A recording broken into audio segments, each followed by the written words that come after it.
मित्रों,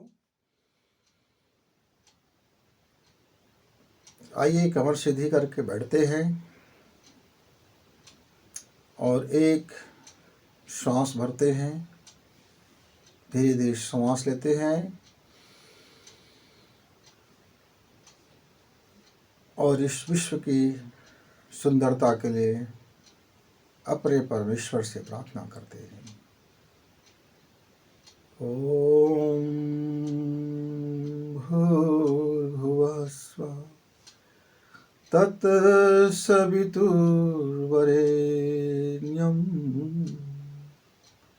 भर्गो देवस्य धीमहि धियो यो नः प्रचोदयात्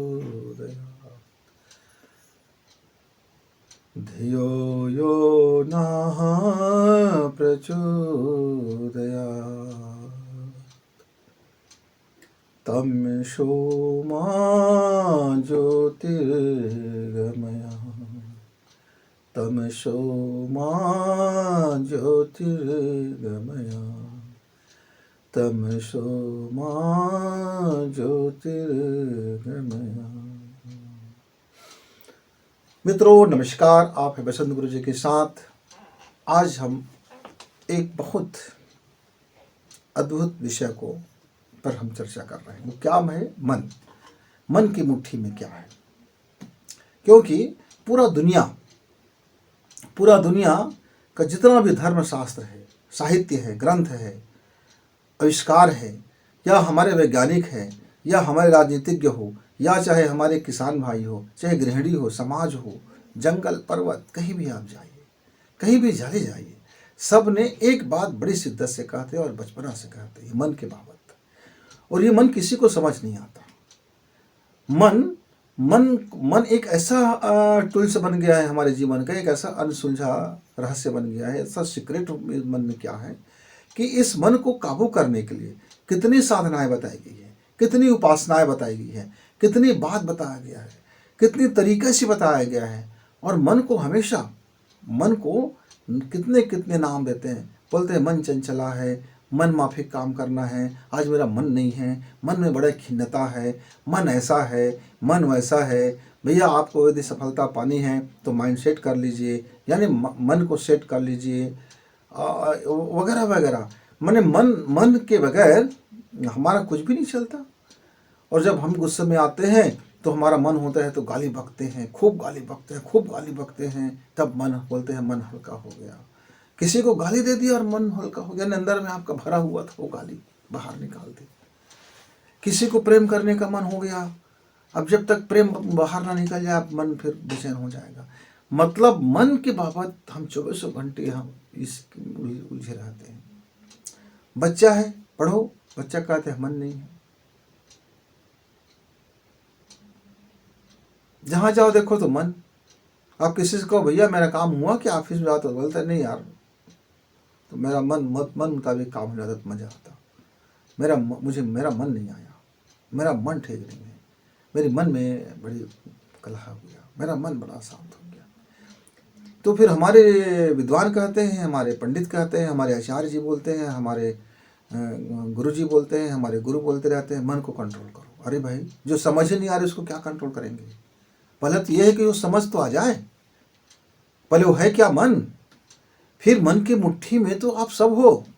पूरा हमारा शरीर मन की मुट्ठी में है, या पूरा ब्रह्मांड मन की मुट्ठी में आ गया है। आप देखते हो ना, हर आदमी अपने मन के मर्जी है, हर आदमी अपने मन मुताबिक चल रहा है। हम मन का गुलाम बने बने फिर रहे हैं। और जब मन का ही हम गुलाम बने फिर रहे हैं मित्रों, तो फिर मन को कैसे कंट्रोल करेंगे? कोई नौकर अपने मालिक को कंट्रोल कर सकता है क्या भला? पूरा का पूरा जहाँ जितना वर्कर्स आप देख लो, बड़ा बड़ा व्यापार चल रहा है, बहुत बड़ी बड़ी व्यापार चल रहा है, इसमें मन लगाओ। अरे भाई, जब वो मन पर मेरा नियंत्रण नहीं है तो मैं उसको लगाऊंगा कैसे? पहले तो जानना पड़ेगा कि मन का स्वामी कौन है, क्योंकि मन उसी का बात मानेगा ना जो उसका कंट्रोलर होगा, कोई स्वामी होगा, या मन के अंदर ही हम होंगे। मन हमारा बॉस होगा, मन हमारा कमांडर होगा, तो हमारा मन फिर हमारा बात क्यों मानेगा?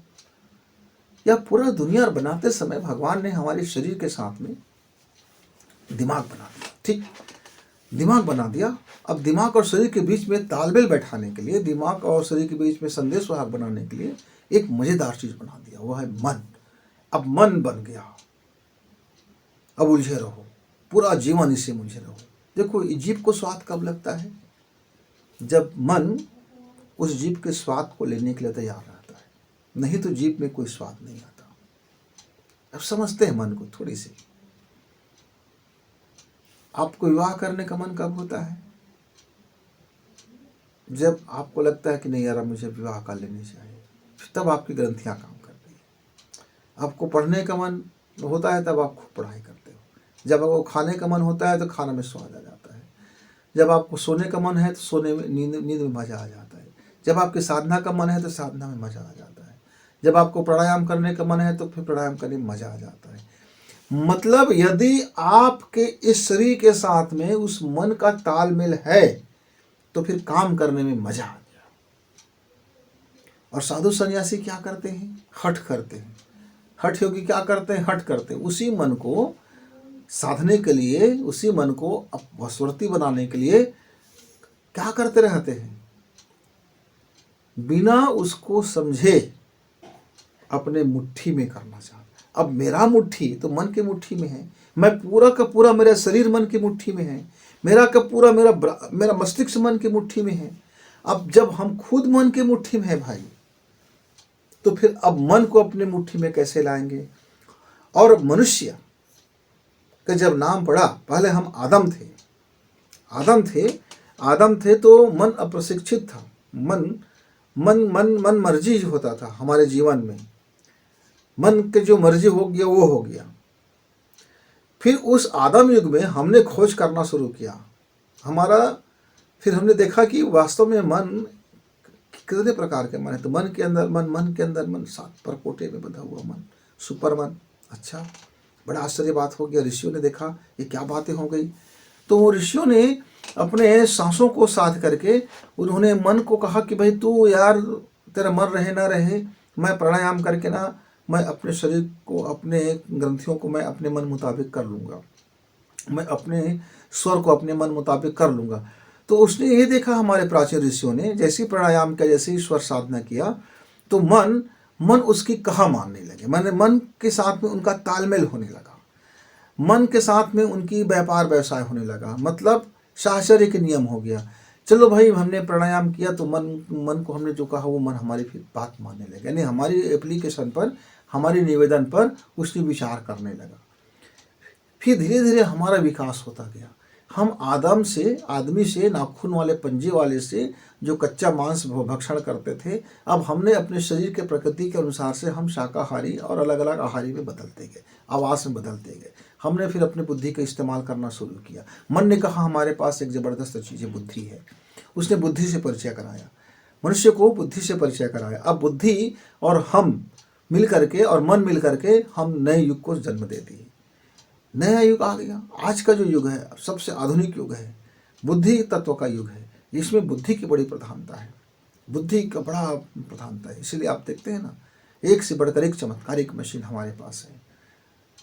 जिसको आदमी कई हजार साल तक साधना करते करते थक जाए, उसको आज आप 2 रुपये में मैंने 2 फीस पटा दो और आप पा सकते हो। जैसे आप पहले आदमी जीवन भर साधना करता था, तो लघिमा साधना करने के बाद, अड़िमा साधना करने के बाद वह आकाश में उड़ सकता था। अब आपके पास पैसा दे दो, हवाई जहाज में बैठ जाओ, आकाश में उड़ के आ जाओ। आदमी कितने साल तक, कई साल तक, कई कठिन घरघोर तपस्या करके जल के ऊपर चलना सीखता था, यानी अपने शरीर को आणविक बना लेना, जिससे उसकी तरह निर्भर हो जाए कि जल में भी उसका पैर न डूब जाए। आज क्या है, 10 रुपए को दो भाई, नाव वाले को, बोट वाले को, बैठ जाओ और आपको जल के ऊपर में घुमा देगा, कितने किलोमीटर घुमा देगा। रहना, सोना, खाना पीना, होटल भी बन गए। अब तो जल के अंदर में आप सो सकते हो, जीवन गुजार सकते हो। आपका पूरा का पूरा जीवन चल सकता है पानी के अंदर, आकाश के ऊपर, कहीं भी। तो हमारा मनुष्य तत्व का जो बुद्धि तत्व तो बहुत बढ़ गया। अब मन हमारा और प्रबल हो गया, क्योंकि बुद्धि के साथ मन की प्रगाढ़ता और बढ़ जाती है। तो जैसे ही हमने अपने विकास किया मित्र, फिर बीच का युग आया, मनुष्यों का युग आया। मनस्वी मतलब मन को यशस्वी बना देना, यानी मन को इतना एप्लीकेशन देना कि उस एप्लीकेशन को मन स्वीकार कर लेता है और मन फिर अपने को फिर उसके वशवर्ती होना स्वीकार कर लेता है। जैसे घर में आपके पिताजी हैं और आप अभी बच्चे हैं, तो आप कोई चीज़ की डिमांड करते हो तो पिताजी बच्चा सोच के आपकी डिमांड मान लेता है। लेकिन आप जब बड़े हो जाते हो तब आप अपने पुरुषार्थ से अपने पिताजी से बात मनवाते हो। अब इतने बड़े हो गए कि आप अब बहुत कमाने लगे, तब आपके पिताजी अब आपके नीचे में काम करने लगे, अब आप ऊपर में हो गए हो। तो उतना तो पुरुषार्थ करना पड़ेगा कि मन को लगे कि आपके भीतर में अब वो पुरुषार्थ आ गया है कि अब आप उसका कमांड कर सकते हो। तो आपका मस्तिष्क, आपका बुद्धि, आपका विवेक और आपके अंदर की जो क्षमताएं हैं, निर्णय लेने की क्षमताएं हैं, समझने की क्षमताएं हैं, इतनी तो आनी चाहिए कि मन आपके कमांड को स्वीकार कर ले। तो मन की मुट्ठी में तो यह पूरा संसार है मित्र। मन की मुट्ठी में हमारा पूरा जीवनचर्या चलते रहता है। 24 घंटे हम मन की मुट्ठी में कैद रहते हैं और इसी मन की मुट्ठी से अपने को बाहर निकालने का उपक्रम होता है साधना, उपासना। साधना, उपासना और भक्ति। तो ये जो भावना जब आ जाता है ना, तब मन और भावना दोनों मिलकर के हमारे साथ में बड़े इमोशनल अत्याचार करता है। फिर ये जब भावना जब मिल जाता है और मन के साथ में, तब मन भावन हो जाता है। तब मन सोचता है कि भावना और मन हम दोनों मिलकर के हम वही काम करें जो हमारा मन भावन हो। और मन का भावन नहीं हुआ तो मन में खिन्नता आ गया, मन का काम नहीं हुआ तो मन में उग्रता आ गई, तो क्रोध आ गया, मन मुताबिक नहीं हुआ तो मन में टीस आ गया, तो पीड़ा हो गया, मन मुताबिक घर में कोई काम नहीं हो गया तो दुख हो गया।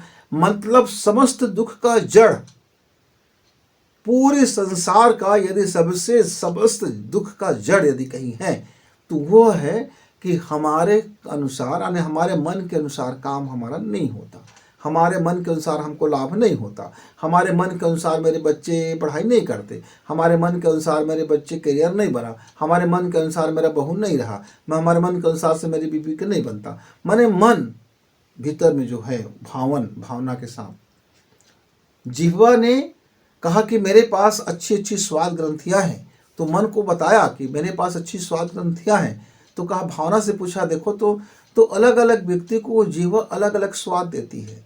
एक व्यक्ति को रसगुल्ला स्वाद देती है, एक व्यक्ति को करेला स्वाद देती है, एक व्यक्ति को नीम स्वाद देता है, एक व्यक्ति को चटनी स्वाद देता है, एक व्यक्ति को चटोरा स्वाद देता है, एक व्यक्ति को गुपचुप स्वाद देता है, एक व्यक्ति को चाट स्वाद देता है, एक व्यक्ति को भात स्वाद देता है, एक व्यक्ति को रोटी स्वाद देता है, एक व्यक्ति को कड़ुआ कड़ुआ जहरीला चीज़ स्वाद देता है, एक व्यक्ति को अल्कोहल स्वाद देता है। अब उसकी जिह्वा में स्वाद तो है, और मन को यदि भाग गया है किसी को स्वाद, तो भावना को कहता है, देखो आप मेरे साथ मिलो, हम दोनों मिलकर मजा करेंगे। तो इस तरह से साइकोलॉजी हमारी लाइफ की बदल जाती है। तो जिस बंदे ने जितना जल्दी अपने मन की गति को और मति को समझा, मति मतलब मस्तिष्क यानी साइकोलॉजी, और गति मतलब मन की कार्य करने की दक्षता, एनर्जी पावर।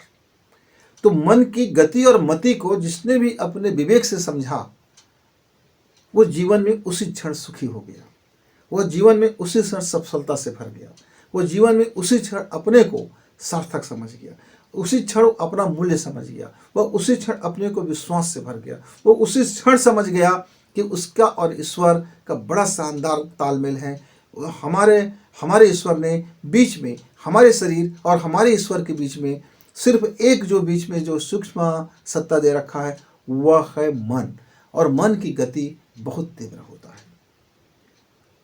तो मस्तिष्क मन के सामने कुछ नहीं है, मस्तिष्क उसका एक टूल्स है। जो बुद्धि बोलते हैं, जो बुद्धि तत्व है, वो उसका ही कहा करता है। और कई बार तो आप ऐसे भी देखे होंगे, सेनाओं में आप देखते हैं मार सहने की प्रैक्टिस होता है। देखो कौन कितना बिना अनुभव करे चोट सह सकता है, और वो अपने मन को समझा लेता है और शरीर को कह लेता है। अब देख, खूब उसको मारने की प्रैक्टिस करी जाती है, भूख मारने की, शरीर मारने की, मन मारने की, अरे हर तरह की तकलीफें देती है। अब कहता है अब ये कमांडर बन गया, क्योंकि ये परिस्थिति के अनुकूल अपने आप को ढाल लेगा। ना इसको भूख सताएगा, ना अब इसको प्रेम सताएगा, ना इसको मोह सताएगा, ना इसकी वासना सताएगी, ना इसको क्रोध सताएगा। मतलब वो सारी चीज़ों को जब प्रैक्टिस में उतार लेता है मेरे सैनिक भाई, तब कहता है हाँ अब ये मेरा कमांडर बन गया, अब ये मेरा ब्लैक कैट बन गया। यानी अलग अलग नाम देते हैं, उसके अलग अलग चरण, उसके मन के अंदर की वो शक्ति है। तो मित्रों, आप मन को मुट्ठी में करने चलते हो, और मन को बिना समझे, मन की बिना विज्ञान समझे, मन की बिना साइकोलॉजी समझे, और मन की बिना मति समझे, मन की बिना गति समझे, जब हम अपने जीवन को ठीक करने में लग जाते हैं, तो मन कहता है बीच बीच में चलो तुमको मैं कुछ कुछ बीच बीच में चॉकलेट वॉकलेट दे देता हूँ। जैसे हम साधना किए, हमने किसी दिन हमारा मन बड़ा प्रार्थना अच्छा हो गया, हमारे मन ने पूर्वाभास करा दिया कि देखो आज तुम्हारा ये काम बन जाएगा, तुम्हारे बड़े शानदार है। अब हमारा काम उस दिन बन जाता है, मन बड़ा गदगद खुश हो जाता है, हम भी खुश हो जाते हैं। अरे यार मुझे पहले से ना आभास हो गया था, ये जो आभास हो गया था ये मन का खेल है। मन कहता है कि देखो तुम्हारा काम ये हो चुका है, वातावरण में हो चुका है, हम पहले से बता रहे हैं ताकि तुमको थोड़ा खुशी मिल जाए। तो मन पहले से आभास करा देते हैं, उसको हम पूर्वाभास बोल देते हैं। और कभी कभी मन कहता है कि तू लाख कोशिश कर, तेरे काम नहीं होने वाला है, क्योंकि तूने पहले इसका बीज बो दिया था, वो फलित हो गया है। तो आप खुशी का अनुभव करते रहो, अनुभव ही नहीं होता। मन नहीं चाह रहे हैं ना कि आपको खुशी का अनुभव हो। तो हम इसीलिए इमेज करके एक हम मन को उधर ले जाते हैं। ये जो इमेजिंग कराते हैं ना आपसे, बोलते हैं इसका धारणा करो, इमेज करो, ये इस स्वरूप को समझो, देखो। तो हम अपने माइंड गेम करते हैं, अपने मन के साथ खेला करते हैं, क्योंकि मन इतना चंचल है, मन इतना ऊर्जावान है, मन इतना शक्तिशाली है कि मन को हम मुट्ठी में नहीं कर सकते। मन स्वयं से हमारे मुट्ठी में आके कैद हो जाता है, कहता है चलो अब मैं तुम्हारा वशवर्ती हो गया, अब मैं तुम्हारे साथ साथ चलूँगा। अब एक घोड़ा मिल गया आपको, अब आपके हाथ में उसने कहा कि मेरा रस्सी आप ही पकड़ लो, अब आप जहाँ लगाओगे मैं लग जाऊँगा। तो आपके पास तो फिर वो अद्भुत शक्ति मिल गया। तो मन को अपनी मुट्ठी में करने के लिए हम इमेजिंग करते हैं, और जब हम इमेजिंग करते हैं, मन अपने माइंड को जब हम माइंड गेम करके झांसा देते हैं, वो मन उसके वशवर्ती हो जाता है। क्यों? क्योंकि मन को भी अच्छा लगता है ना भाई, हिमालय का दृश्य हो, आह अद्भुत फूलों की खुशबू हो। यानी हम भावना को साथ में लेते हैं, हम भावना को हम शिकार बनाते हैं, हम कहते हैं हम भावना के साथ हैं। और भावना और मन दोनों आपस में मित्र हैं, दोनों एकदम पक्का वाला मित्र है, आई लव यू वाला मित्र है, एकदम चिपको वाला मित्र है, जो कभी एक दूसरे से अलग नहीं होता, प्लस माइनस है। मन से हम भावना को निकाल दें तो अधूरा हो गया, न मन काम का रह गया, न भावना काम का रह गया। हम उसको काट नहीं सकते, जैसे एक चुंबक का प्लस माइनस दो ध्रुव होते, वैसे मन और भावना साथ में जुड़ा होता है। तो हम भावना से चिपकते हैं, तब भावना से हम जब चिपक गए तो ऑटोमेटिक मन हमारे साथ आ गया, कंट्रोल भाई। अब वो फिर हम इमेजिंग करते, फिर मन कहता है हाँ भाई आप हमारे साथ हो, चलिए हमको क्या करना है बताइए जरा। तो फिर मन अपनी एनर्जी की पावर को हमको अवगत कराता है, और फिर हमारे और मन के बीच में एक साझेदारी हो जाता है कि भैया ये अनुशासन पालन करना, ये भावना को ठीक रखना, आप भाव की शुद्धि रखना, आप भावना को खराब मत करना, आप सांसों को खराब मत करना, हम आपके साथ सदैव चलेंगे। तो हमारे दोनों के बीच में फिर बॉन्डिंग हो जाता है, क्योंकि हमने भाव को अच्छा रखा। तो मन कहा कि वाह वाह मजा आ गया, आप भावना की बड़ी ख्याल रखते हैं, तो फिर हम आपके साथ हैं। तो मन की मुट्ठी में तो पूरा संसार जगत है मित्र, और मन की मुट्ठी में तो हमारा बुद्धि तत्व है, हमारा मस्तिष्क है, हमारा एनर्जी पावर है, हमारा ये शरीर है, कारण शरीर है, सूक्ष्म शरीर है और स्थूल शरीर है। ये तीनों शरीर मन के भीतर में है। तो जितने भी हमारे अंदर में ग्रंथियां हैं वो सब मन के अधीन हो गया, जितने भी कुंडलिनी पावर है वो सब मन के अधीन हो गया, जितने भी हमारे मानसिक शक्तियां हैं वो सब मन के अधीन हो गया। तो मन के अधीन होने के कारण हम उससे संघर्ष करेंगे तो कहाँ तक सफलता प्राप्त करेंगे। जिस घर में हमको रहना है, जल में रहना और मगर से बैर करना, तो ये तो बुद्धिमानी नहीं है मित्र। तो मन के साथ दोस्ती करना और मन को अपनी योजना बताना, और मन एक बार आपकी योजना को समझ गया कि आपके पास बड़ा विवेक है, आप सचमुच में विश्व का कल्याण चाह रहे हो, ईश्वर का जो काम है, जो इस मानव जगत का उत्थान है, वो मन इसीलिए तो आया हुआ है हमारे साथ में, ताकि वो सूक्ष्म एनर्जियों को आकाश और हमारे बीच में वह मीडिएटर का काम करता है। आप कह सकते हो हमारे भाषा में दलाल का काम करता है। बीच में हमारी पहुंच मान लीजिए ब्रह्मांड तक नहीं है, हमारी पहुंच बहुत सीमित है, तो वो उसकी पहुंच तो सब जगह है, नारद मुनि से भी आगे है, वो कहीं भी जा सकता है ब्रह्मांड में। हमारे भारतीय पर इसमें एक पात्र आता है ना, कथा कहानी में नारद मुनि कहीं भी चला जाता है नारायण नारायण कहते हुए। तो ये मन की गति से भी चलने वाला नारायण मुनि, तो मन हमारा तो उससे भी ज़्यादा और शक्तिशाली है। तो मन के साथ साझेदारी करो, और मन के साथ साझेदारी तभी होता है जब हमारी भावना शुद्ध होती है। जब हमारा भावना अच्छा हो जाता है तो फिर सांसों को शुद्ध होने में ज़्यादा वक्त नहीं लगता। फिर हमारा मन हमको समझाता है कि देखो तुम इस तरह से प्राणायाम करो, देखो तुम इस स्वर में अपने लिए क्या, तो फिर बुद्धि तत्व काम करता है। फिर हमारे सातों मस्तिष्क फिर हमारे बस काम करते हैं, हमारे लिए खजाना खुल जाता है। और जब मस्तिष्क का खजाना खुलता है, बुद्धत्व का खजाना खुलता है, बुद्धि तत्व का खजाना खुलता है, तब माइंड सब तरफ से फिर ये थायराइड ग्रंथियाँ हैं जो मास्टर ग्लैंड्स हैं, ये जो आपके अलग अलग चक्र जिसको आप पागलपन की तरह उसी के पीछे पड़े रहते हैं, ये सब तो उसके मामूली है, चुटकी बजाने की काम है। फिर आप इतने बड़े खजाना को जिसका उपयोग नहीं जानते हो लेके क्या करोगे? मन समझाता है आपको, इसीलिए खजाने तक आपको रोक देता है। आपकी कितनी ज़रूरत है? 2 रुपये का है ना, तो 2 रुपये ले लो ना और काम चलाओ, जाओ मार्केट में 2 रुपये की शॉपिंग करके आ जाओ। अच्छा, अब आप उपयोग करना सीख गए ना 2 रुपये का, तो आप 100 रुपये ले लो ना, तो 100 रुपये का आप उपयोग करो ना, जाओ ना अपना बिजनेस करो 100 रुपये में। इस तरह से हमारे ऊर्जा में हम जितना उस ऊर्जा का इस्तेमाल करते हैं, अपने जिस ज्ञान का इस्तेमाल करते हैं, जितना हम विवेक का इस्तेमाल करते हैं, जितना अपना बुद्धि का इस्तेमाल करते हैं, जितना हम अपने पावर का इस्तेमाल करते हैं, पहले हमारा वो मन जांच परख करता है विवेक की छन्नी लगा करके। देखो तो जरा, एक ऑडिटर बैठा देता है, एक रिपोर्टिंग कराता है उससे, एक ऑडिटर बैठा करके पूछता है, लेखा जोखा कराता है, देखो तो इसने उपयोग किया क्या? हाँ, तो फिर आपको वो फिर से दे देता है। मित्रों, उसके लिए अलग से आपको हठ साधना की जरूरत नहीं है, बैठ करके आंख बंद करके आदेश करने की जरूरत नहीं है, क्योंकि तब तक आपका आदेश फॉलो नहीं होगा जब तक मन आपका वशवर्ती नहीं होगा। वशवर्ती कहने का मतलब क्या है? मन से जब तक आपका पक्का वाला दोस्ती नहीं होगा। दोस्त का हमारा कहाँ मानते हैं ना, हमारा नौकर नहीं होता दोस्त हमारा कहाँ मानते हैं, दोस्त हमारा कहाँ मानते हैं। तो मन भी हमारा दोस्त, मन हमारा नौकर नहीं बन सकता, मन हमारा दोस्त बन सकता है, मन हमारा सहचारी बन सकता है। मन के साथ हमारा तालमेल हो जाए, तो मन के साथ हमारा टाई अप हो जाए, मन के साथ हमारी बात बैठ जाए, मन के साथ हमारी संगति बैठ जाए, हम आपको फिर अपने मन को अपने अनुसार से उसको काम देते रहेंगे और वो काम करता रहेगा। मित्रों, तो मन की मुट्ठी में तो हम सब हैं, और मन को मुट्ठी में करना आपके भावना की बात है। आपके अंदर की शुद्ध भावना मन को मुट्ठी में कर लेता है। अब आपको देखना है कि आप मन के अंदर में मन की तरह से नाचे नाचे फिरते हैं, मन की चंचला में फिरते हैं, अपने आप को दुखित करते फिरते हैं, अपने आप को पीड़ित करते फिरते हैं, अपने आप को भिखमंगे तरीके से फिरते हैं, कि आप अपने आप को भावना को साथ रख करके मन के ऊपर में आप मन जैसे शक्तिशाली से दोस्ती करते हैं, फिर आपका जीवन शानदार होता हुआ चला जाता है। तो मित्रों, ये मेरी अपना निजी अनुभव है, मैंने जो मेरा ज्ञान जो मुझे मिला, जो मैंने समझा, मैंने आपसे शेयर किया।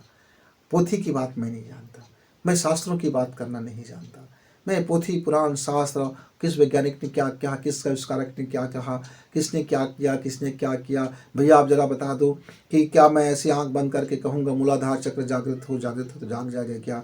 वो बात की बात है, जागेगा कि नहीं जागेगा, लेकिन अब करोगे क्या? पहले तो उपयोगिता सोचो, पहले डायग्राम बनाओ, पहले योजना बनाओ, कौन से उद्योग करना चाहते हो, कितना बड़ा उद्यम के लिए आपको धन चाहिए, कितना बड़ा उद्यम के लिए एनर्जी चाहिए, कितना महान कार्य करने के लिए आपको एनर्जी चाहिए। आप अपनी पूरी डायग्राम अपने मन के साथ बताओ, तो शेयर तो करो। जैसे आप अपना शेयर करोगे तो जो मन है वो माइंड को देगा, अपना मस्तिष्क को देगा जांच परख करने के लिए, और मस्तिष्क के अप्रूवल मिलेगा तो उसके बाद फिर माइंड सेट हो जाएगा, और जैसे ही माइंड सेट हो जाएगा तो फिर आपको वो समृद्धि मिलेगी ना, क्योंकि मन जानता है ना, उसको मन का रास्ता है ना वहाँ तक पहुँचने का, मन खोल देता है ना उसका ताला, सेकंडों में खोल देता है मन। तो आप इस उद्यम में मत रहो कि मुझको भंडार मिल जाए, आप यह देखो कि आप योजना बनाओ, उस योजना के लिए फिर धन आ जाएगा, मन आ जाएगा तो धन आ जाएगा। पहले योजना तो बनाइए और चल तो पड़िए, अब पहले 1 रुपये का तो इस्तेमाल करके देखिए, फिर 1 अरब का इस्तेमाल करने की बात बोलेंगे, मांगेंगे 1 अरब मुझे दे दो, क्या करोगे? एक भिखारी की कहानी आपको शायद मालूम होगा, उसके बाद मैं अपनी बात आखिर रखूँगा। एक भिखारी जीवन भर भीख मांगता रहा, भीख मांगता रहा, भीख मांगता रहा, फटे हाल कपड़े में बैठा रहा, गंदे कपड़े में बैठा रहा और मक्खी भिनभिनाते रहे, शरीर का कभी सफाई नहीं किया, पता नहीं कब से नहाया था, कब से नहाया था, नहीं नहाया था, भगवान जाने। और अब एक दिन वो मर गया तो अब आए भैया नगर पालिका वाले आ गए, बोले ये आवारा लवारिस लाश है, इसको उठाना है। अब उस लवारिस लाश को उठाया गया तो उसमें से एक कर्मचारी को लगा कि ये जो बैठा हुआ है यार ये क्या चीज़ है, देखे तो किसके ऊपर बैठा था। तो उसको चटाई को निकाल के देखता है, तो देखता है कि नीचे में यार कुछ चीज़ें हैं। फिर और निकाल के देखते हैं कि और कुछ चीज़ें हैं, और फिर नीचे में देखते हैं तो और कुछ चीज़ें हैं। और जब खुदाई करता है तो मालूम होता है तो अतुलित भंडार में बैठा हुआ था और मांग रहा था दुनिया से भीख, और बैठा हुआ था खुद अतुलित भंडार में। यानी आपके पास कुछ खर्च करने का योजना नहीं है और आप मांगे जा रहे हो, मांगे जा रहे हो, मांगे जा रहे हो। तो फिर मतलब क्या है मित्र? आप जरा खोदिए तो अपनी ज़मीन, जहाँ बैठे हो वहाँ आपको मिल जाएगा ना भंडार। जरा आप योजना तो बनाइए और उस पर चल पड़िए। आप अपने को कसौटी में उतारिए तो सही, कर्म तो कीजिए सही। कर्म करेंगे तो कर्म अपने हिसाब से अपनी वातावरण बना लेता है मित्रों। तो मन की मुट्ठी में हम हैं और मन को मुट्ठी में करना हमारा उद्देश्य है। तो आप कैसे मन हट से कर सकते हो और प्रेम से कर सकते हो। 2 मार्ग हैं, या तो मन को हट से करो अपने कंट्रोल, या तो मन को प्रेम से करो अपने कंट्रोल। तो आपका रास्ता है, आपका चयन है, आपकी मर्जी है। फिर मिलेंगे, तब तक गुरु जी की विदा। नमस्कार, धन्यवाद।